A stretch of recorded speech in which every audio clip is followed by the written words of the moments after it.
예를 들어서 교량에 어떤 문제도 상관없어. 교량에 관련된 서술형 문제가 출제가 된 거예요. 그러면 무조건 서술형은 1, 개요를 쓸 거고 2번과 3번만 쓰면은 끝나잖아. 그쵸?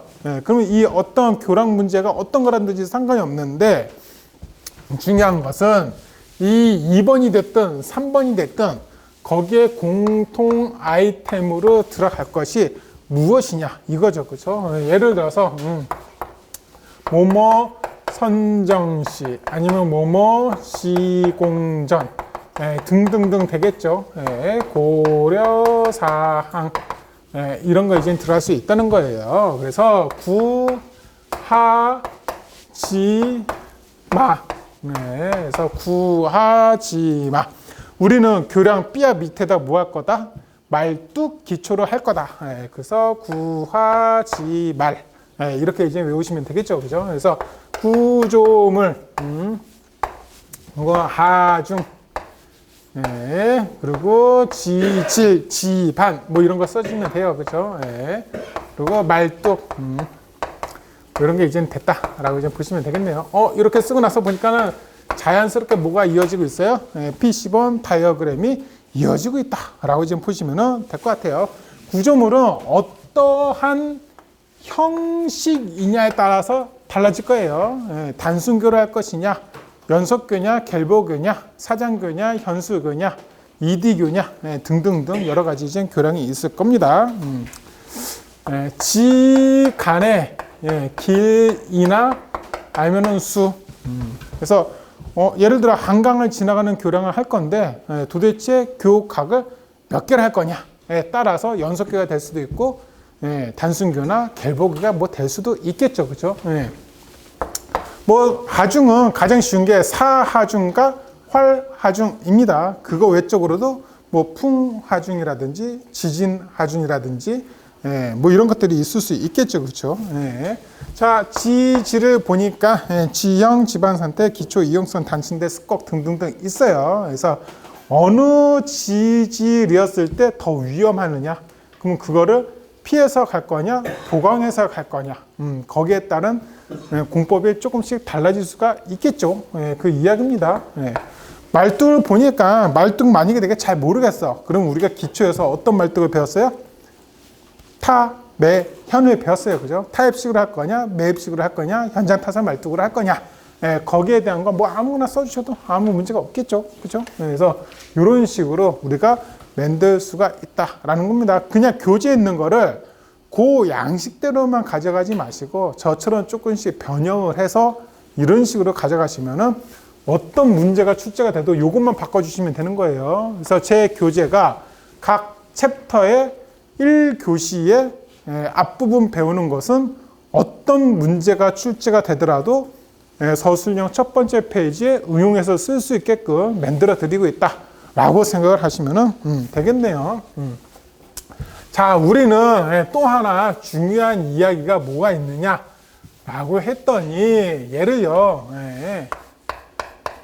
공통 아이템으로 세 번째에다가 이제 들어갈 수가 있는 거예요. 예를 들어서 어떤 가설 공법이 나서 교량에 ILM이 됐든 뭐 FSM이 됐든 어떤 가설 공법이 있을 수 있잖아요. 그렇죠? 아니면은 교량이 뭐 사정교가 됐든 현수교가 됐든 어떠한 교량이 구조에 따른 형식 구조에 따라서 분류가 될 수도 있을 거예요. 그래서 그거를 물어봤을 때 세 번째에다가 예를 들어 나는 거기에 대한 대표 단면 어떤 구조 형식 같은 것들을 그림으로 설명을 할 수도 있을 겁니다. 그래서 예를 들어서 본인만의 대표 단면을 만드시라고 제가 예제를 하나 만들어 드린 거예요. 만들어 드는 거니까 여러분이 그거를 따라서 한번 집에서 저는 이걸로 그림을 오늘 그려드리는데 집에 가서 나는 네가 그린 뭐 사장교 이런 거 싫은데 그냥 단순 PSC 교랑 가지고 이야기하고 싶은데 됩니다.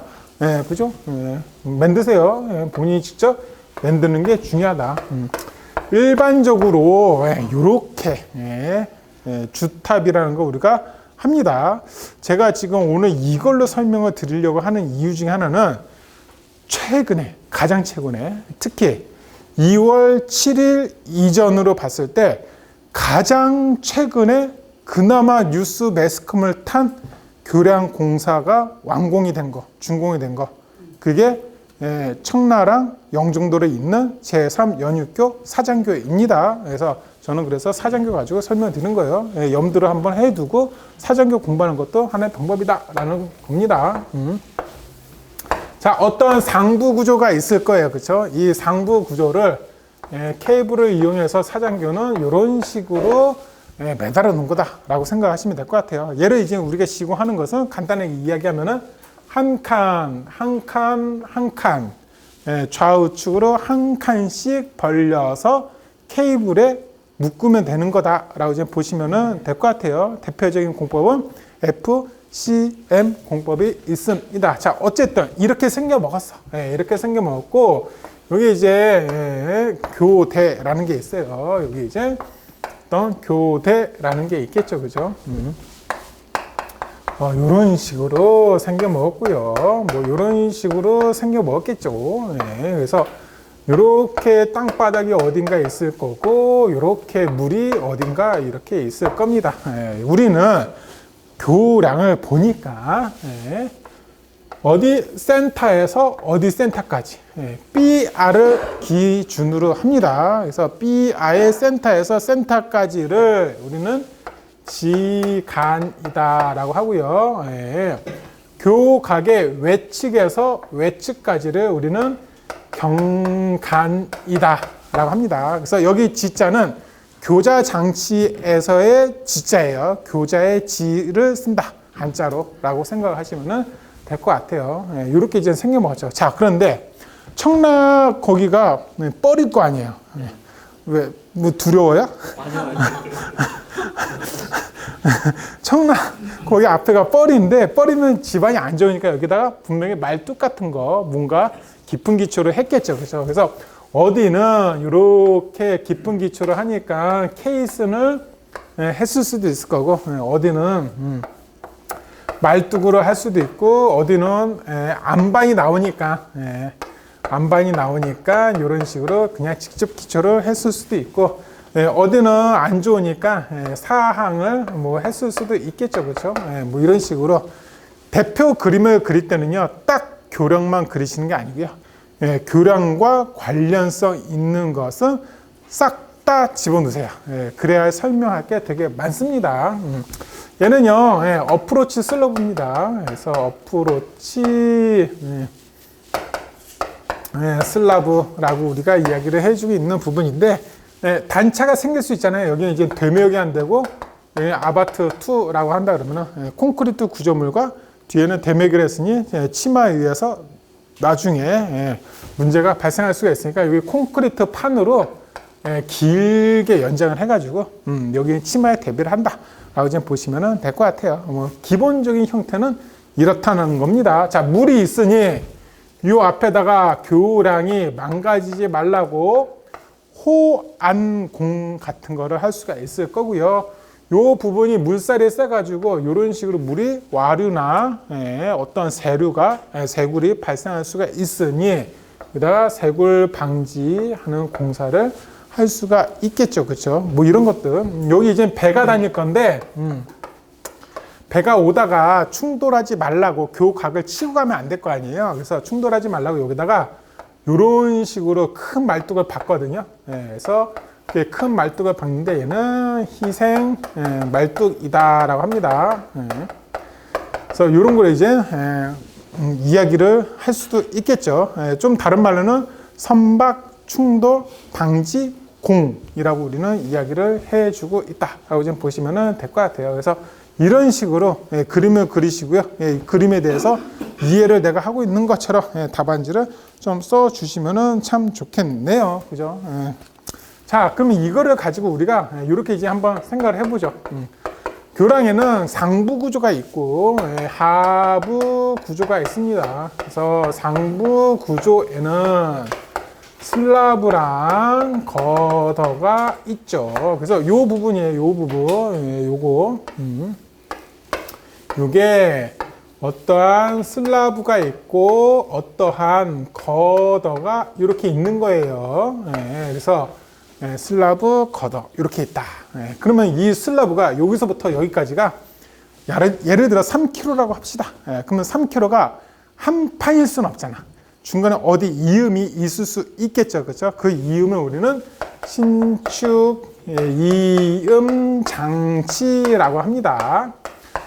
그리고 여기 부분은 어떠한 교각이나 아니면은 여기처럼 주탑이 있을 수 있겠죠. 이런 부분에는 분명히 교자 장치라고 상판을 받치는 하중을 받치고 있는 장치가 있을 거예요. 그래서 그거가 교자 장치라고 이야기를 해주고 있어요. 자, 여기서 요거 두 개는 유지 관리예요. 유지 관리. 예를 들어 우리가 이 교량을 100년 동안 운영을 할 건데 교자 장치나 신축 이음 장치는 몇 년에 한 번씩 보수나 보강 아니면 교체 이런 거 하는 작업을 한다. 그래서 예를 들어 우리가 유지 관리 장치다라고 이야기를 해주겠습니다. 그래서 그 교량의 유지 관리에 관련된 이야기가 출제가 된다라고 그러면은 신축 이음 장치랑 교자 장치가 무조건 답안지에 들어가 된다는 거 써주시면 되겠죠, 그죠? 그래서 기본적으로 이렇게 됩니다. 자, 그러면은 요 거더를 어디다가 요 주두부 위에다가 얹을 거예요. 그래서 주두부 위에다 얹을 건데 요 거더를 얹으려 그러면 이게 가벼운 애가 아니고 되게 무겁잖아. 그럼 크레인은 큰 거를 쓸 수도 있고 뭐 할 수가 있겠죠. 여러 가지 공법이 있을 수 있겠죠. 그거를 우리는 뭐라 부른다?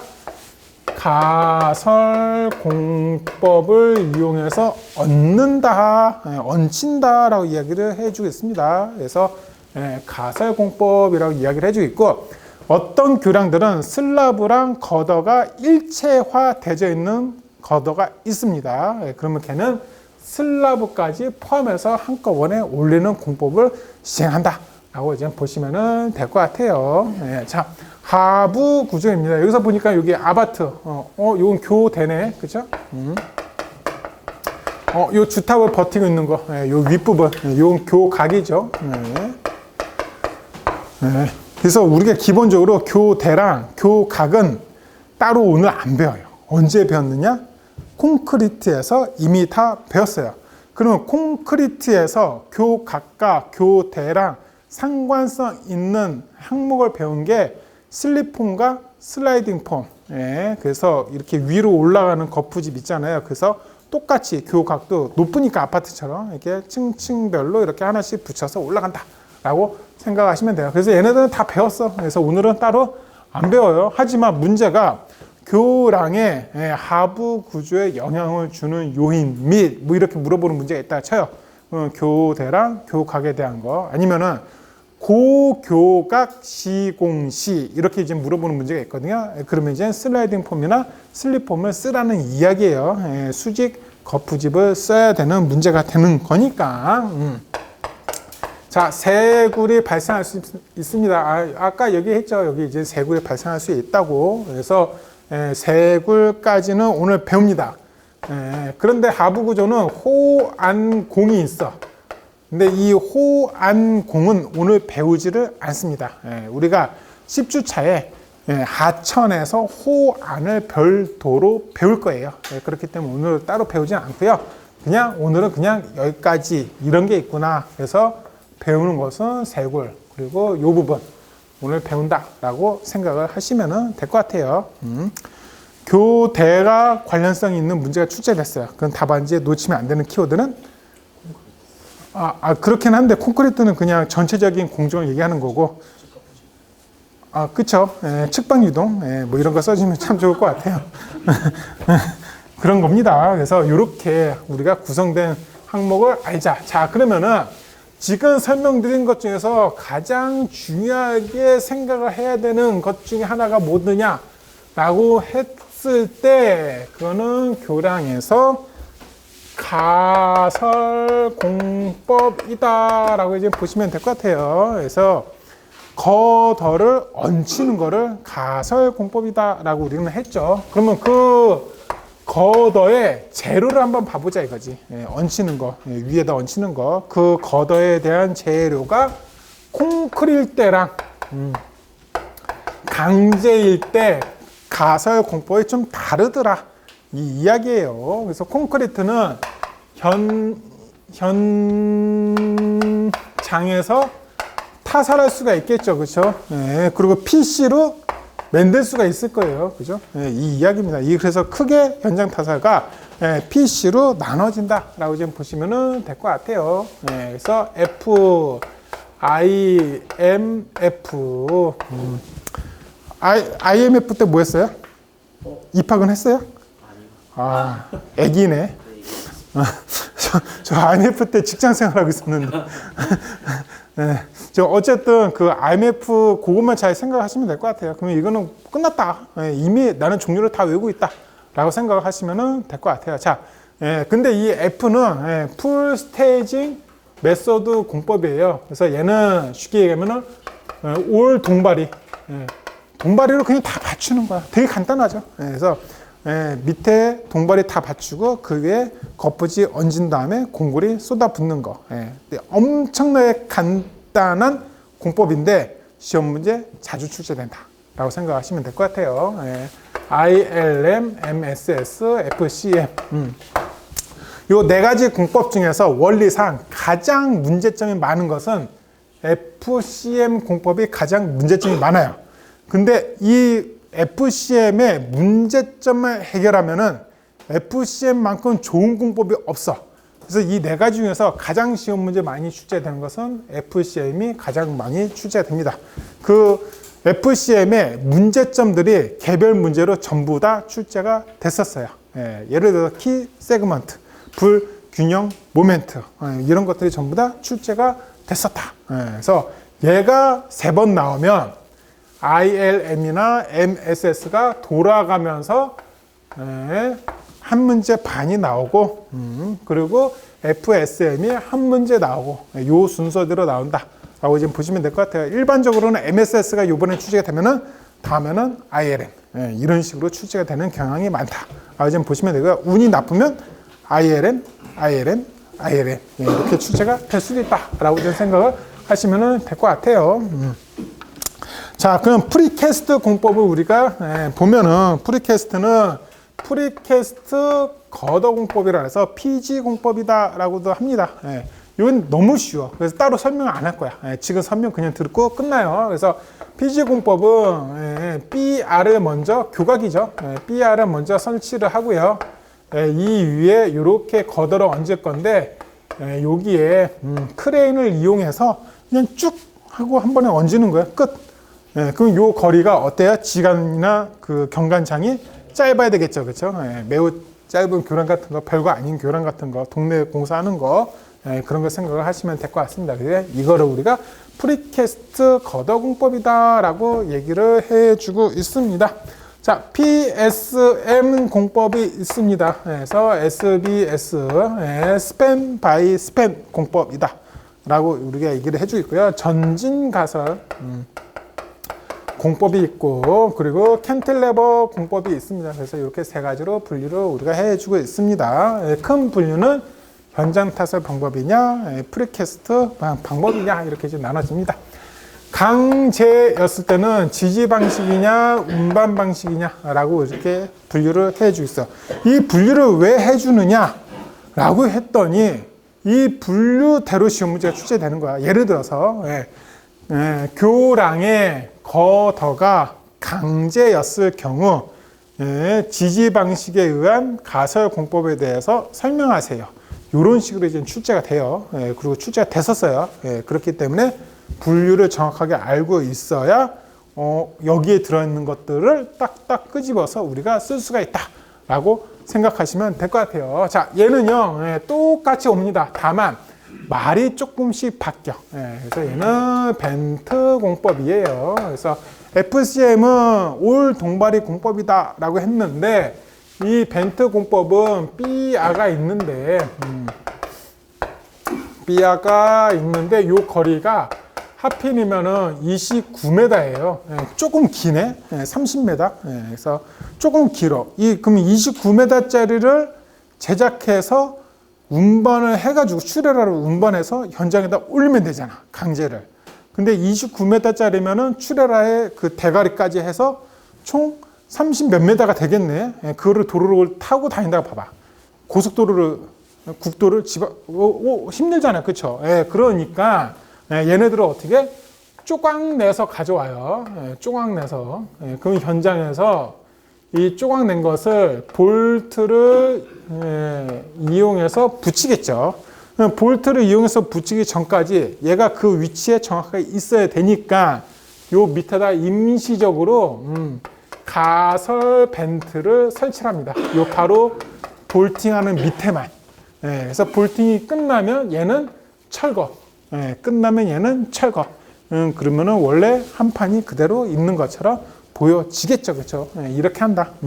그럼에도 불구하고 방화대교처럼 되게 긴 거, 되게 큰 강구조물 그런 거는 3,000톤이나 6,000톤짜리 크레인을 이용해서 한 번에 옮겨서 얹었어요. 그죠? 본 적 있어요? 사진으로 있어요. 검색하세요. 이 왜 제가 지금 그 말씀을 드리냐면은 이 교량공사가 빨리 이해를 하는 방법 중에 하나가 본인이 왔다 갔다 그러면서 본 교량들이 있을 거 아니에요. 멋있는 교량. 예를 들어 뭐 성수대교, 성산대교, 뭐 방화대교, 동호대교, 뭐 이런 거 이제 다 특성들 다 있단 말이죠. 그러면 그 얘네들이 어떻게 설치가 됐는지 다 유튜브에 있어. 사진에 있어. 블로그도 있고요. 전부 다. 그냥 검색만 하세요. 그러면 거기에 다 나와요. 그럼 오늘 배운 요 공법 중에 대부분 하나로 귀결이 돼서 이 공법을 썼구나 라고 우리가 알 수 있어요. 꼭 뭐 관심 뭐가 관심 있어요? 저요? 방화대교. 그렇죠. 공부하세요. 재밌어요. 사진 보고 이렇게 하는구나. 별거 아니네. 이 정도는 해야 되겠구나. 통목이 뭐 그런 거 생각날 겁니다. 나머지는 IMF 똑같아요. 자, 운반 방식에 의한 게 있습니다. 이 운반 방식에 의한 것은 조금 특별하다. 이 운반을 해상 운반할 것이냐, 아니면은 케이블을 이용해서 운반하는 방식으로 가설을 할 것이냐. 무엇을? 거더를. 그렇죠. 똑똑하시네. 그래서 이 해상 크레인은 우리나라에 보통 일반적으로 10톤짜리, 15톤짜리 이런 게 없어요. 그냥 해상 크레인 빌려올래? 그러면 3,000톤짜리 뭐 이런 식으로 매우 커. 얘를 빌리려고 그러면은 일반적으로 6개월만 기다리세요. 저희 지금 쓰고 있어요. 대부분 이런 말이에요. 어디 가면은 6,000톤짜리가 필요한데 한번 알아봐. 그거 이탈리아에 있다는데요. 한 3년 기다려야 된다는. 보통 이래요. 임대하기도 힘들어. 그런 것들을 이용해서 시공한다. 라고 지금 보시면 될 거고요. 크레인이 없어. 그래서 케이블을 이용해서 하는 방법이 있다. 라고 생각을 하시면 될 것 같아요. 일반적으로 쓰는 것은 육상에서는, 여기는 이제 큰 거예요. 육상에서는 작은 크레인. 입니다. 그래서 일반적인 육상은, 100톤짜리, 150톤짜리, 조그만 거 쓸 수도 있어요. 얘는 뭐랑 똑같은 거라 생각하시면 돼요. 이거랑 똑같은 거라고 생각하시면 돼요. 별거 아니야. 케이블에 의한 방법이 있어요. 이따 설명드릴 거예요. 리프트업, 바지 공법이 있어요. 그죠? 그래서 이런 공법들은 이따가 별도로 배울 거니까 설명을 지금 안 드리는 거고, 지금 그냥 대충 설명드린 것들 있잖아요. 이따가 안 배울 거야. 너무 쉬운 공법이야. 그래서 얘네들만 대충 지금 설명드렸다라고 생각하시면 돼요. 그러면 지금 대충 설명드린 것은 용어 문제로 준비를 한다, 안 한다? 안 한다. 조금 있다가 제대로 설명드리는 것은 용어 문제로 준비한다, 안 한다? 한다. 이렇게만 이제 우리가 하면 된다라는 겁니다. 자, 그러면 이 가설 공법에 대해서 대제목 3번에 종류를 쓴다, 안 쓴다? 안 쓴다. 서술형에. 왜 안 쓰냐 그랬더니 이렇게 이 표를 본다 생각하세요. 이 표에 내용이 있다, 없다? 없어요. 이 표는 분류만 했을 뿐이고 그 공법에 대한 이름만, 명칭만 썼을 뿐이에요. 내가 기술사적으로 알고 있는 어떤 중요한 공학적인 어떤 이 공법만의 특성을 기록한 내용이 없어요. 이 표는. 그냥 여러분들이 분류를 정확하게 기억을 하시라고 제가 써드리고 교재에 있는 거지, 이걸 답안지에 그대로 컨트롤 C, 컨트롤 V는 하지 않습니다. 그러면 어떤 걸 할 수 있느냐? 예를 들어서 문제가 이거예요. 현장 타설 방법에 의한 교량 가설 공법 중 FSM에 대하여 설명하세요. 라고 문제가 출제가 된 거예요. 그랬다라고 그러면은 예를 들어서 해요 쓰시고 두 번째는 FSM 시공 전 고려사항 쓰겠죠. 아까 뭐 했어요? 부하지마 했어요. 그쵸? 요것만 바뀐다 그랬죠. 그쵸? 그리고 세 번째, N은 뭐가 되느냐? 그랬더니 이 분류를 우리가 알았으니까 이 FSM과 비교 대상만 찾으면 돼. 쉽게 얘기해서. 그러면 이 분류표에서 보면은 FSM이랑 같은 위치에 있는 애들이 ILM, MSS, FCM이에요. 그러면 비교 대상은 요거 세 개 중에서 하나가 되겠죠. 그쵸? 그러면 FSM과 ILM의 특징 비교. 이런 식으로 이제 쓰면 되겠죠. 그래서 이런 식으로 분류를 해서 답안지의 첫 번째 페이지에 쓰라고. 얘는 그러면 얘네들은 어떠한 명칭이 되는 거고요. 이 안에 들어가는 특징 비교하는 것은 내용이 되는 거죠. 우리는 기술사가 될 사람이잖아. 그러니 내용을 쓰셔야지 단순히 요거 분류표만 띡 하고 띡 여기다 쓰고 나오는 답안지는 매우 안 좋은 답안. 그런데 비교 설명을 할 건데 여기에 들어가는 애가 ILM이잖아요. 그럼 여기에 들어가는 애를 이걸 쓰면 된다 안 된다? 안 된다. 왜? 얘에 대한 아빠는 누구야? 얘야. 얘에 대한 아빠는 누구야? 얘야. 아빠 갖다 틀라? 틀리지.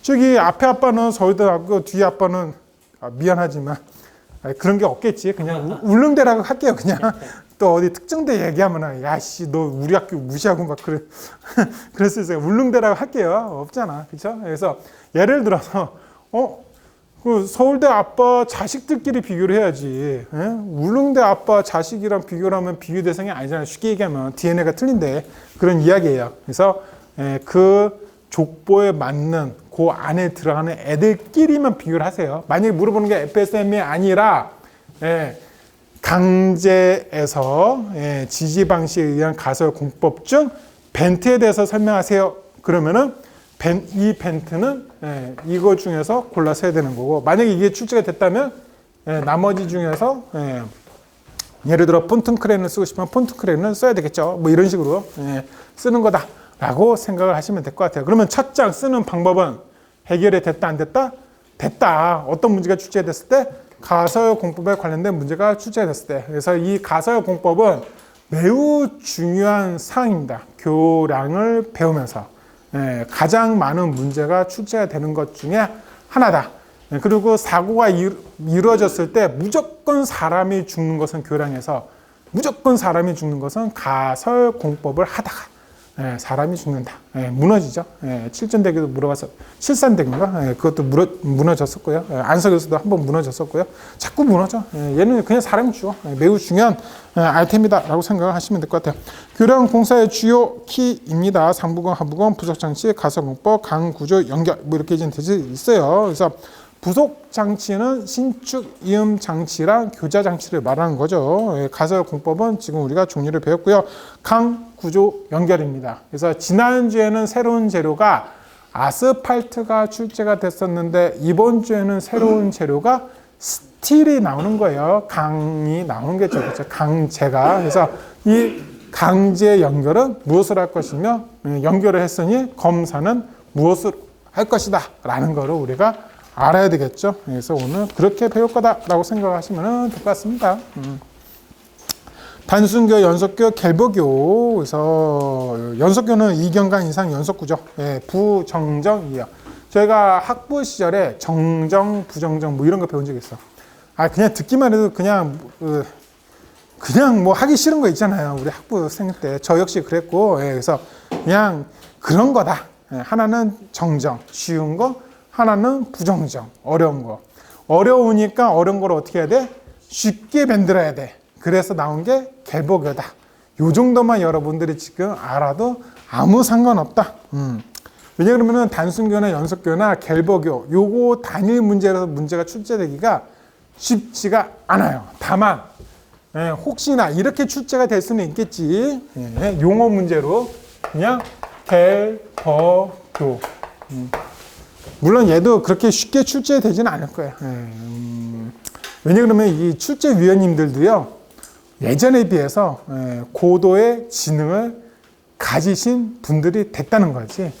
예를 들어서 저는 이제 그 88회 합격생이지만 저보다 더 빨리 합격하신 분들, 예를 들어 30회, 뭐 40회 이렇게 이제 합격하신 분들은 이미 저보다도 더 많은 경력이 있으시고 더 많이 관심이 있었을 거고 그분들은 더 많이 지식을 얻었을 거 아니에요. 그분들이 생각하는 게, 야, 갤버교는 맨날 배운 거 아니야. 이제 그런 문제 내면 되겠어, 안 되겠어. 이렇게 이제 생각을 할 수가 있다라는 거예요. 그럼에도 불구하고 본인이 이번에 많이 합격해서, 출제위원이 된다면, 낼 수도 있겠죠. 그래서 혹시나 만약에 단순교, 연속교, 갤버교 중에서 문제가 출제가 된다면, 갤버교처럼 조금이라도 더 어려운 문제가 출제되는 경향이 있다. 아주 쉬운 문제는 요즘에 잘 출제가 안 되는 경향이 있다. 단순보나 연속교는요, 아예 답안지 만들지 마. 이런 거나 이제 답안지 만드는 거다라고 생각을 하시면 될 것 같아요. 자, 오랜만에 하겠습니다. 갤버교는요, 공법 유형인가요? 문제점 유형인가요? 공법이죠. 그렇죠? 공법은 순단주. 이것만 이제 기억을 하시면 될 거예요. 그래서 1번은 갤버교의 정의가 될 거고요. 2번은 갤버교 시공 순서 및 뭐 방법 뭐 이런 식으로 이제 되겠죠. 3번은 갤버교와 뭐뭐와의 특징 비교 이런 식으로 이제 쓰면 되겠죠. 너는 A를 물어봤지만 나는 B도 알고 있다. 이런 식으로 이제 답안지 쓰라 그랬어요. 잘 쓸까요? 4번은 갤버교 시공시 유의사항. 이렇게 이제 되겠네요. 만약에 사장교라고 문제가 출제된다 그러면은 사장교의 정의, 사장교의 시공 순서 및 방법, 사장교와 현수교의 특징 비교, 사장교 시공시 주의사항. 이렇게 이제 쓰면 되겠죠. 자, 근데 1번 갤버교, 2번 사장교 나올 가능성이 있다 없다? 전혀 없다. 그냥 한 가지의 루트, 한 가지의 방법만 우리는 기억하고 그거를 답안지화해서 자기 걸로 만들어 놓으시면은 답안지 쓰기가 조금 더 수월하고 좋겠죠. 그렇죠? 그 이야기다. 라고 좀 보시면은 될 것 같아요. 그래서 시공 순서는 용어 답안이니까 차트를 많이 쓰지 말고 3칸 정도, 많이 써봤자 4칸 정도, 그렇죠? 3칸 정도면 이제 충분하다라고 생각을 하시면 될 것 같아요. 그래서 얘는요, 설계하고 조사, 뭐 할 수 있겠죠, 그렇죠? 그러고 나서 얘는